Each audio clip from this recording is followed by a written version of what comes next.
హోలీ పండగ ఎలా వచ్చింది చెప్తాను వినండి. ఓసారి శ్రీకృష్ణుడు తన చిన్నతనంలో తల్లి యశోదాదేవి దగ్గరికి వెళ్ళి, నేను నీలిరంగులోనూ రాధ తెల్లగానూ ఎందుకు ఉంది అని, తాను రాధలాగా అవ్వాలి అంటే ఏం చెయ్యాలి అని అడిగాడు. అందుకు యశోదాదేవి చిన్నగా నవ్వి, నువ్వు రాధలాగా మారడం ఎందుకు, రాధనే నీలా మార్చేస్తే సరి అని నీలం రంగుని శ్రీకృష్ణుడికి ఇచ్చింది. దాంతో శ్రీకృష్ణుడు రాధాదేవికి నీలం రంగుని పూయడంతో అది చూసి కృష్ణుడి స్నేహితులు కూడా రంగులు పూసుకోవడం మొదలుపెట్టారు. అది చూసి బృందావనంలోని ప్రజలంతా రంగులు పూసుకోవడం మొదలుపెట్టారు. అంతకుముందు ప్రహ్లాదుడు నిత్యం శ్రీ మహావిష్ణువుని స్మరిస్తున్నాడని హిరణ్యకశిపుడు తన చెల్లి హోలికని పిలిచి ప్రహ్లాదుణ్ణి మంటల్లో ఆహుతి చేయమన్నాడు.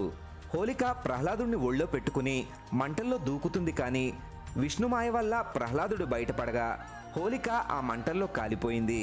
హోలిక దహనమైన ఆ రోజునే హోలీగా జరుపుకుంటారు. జై శ్రీకృష్ణ.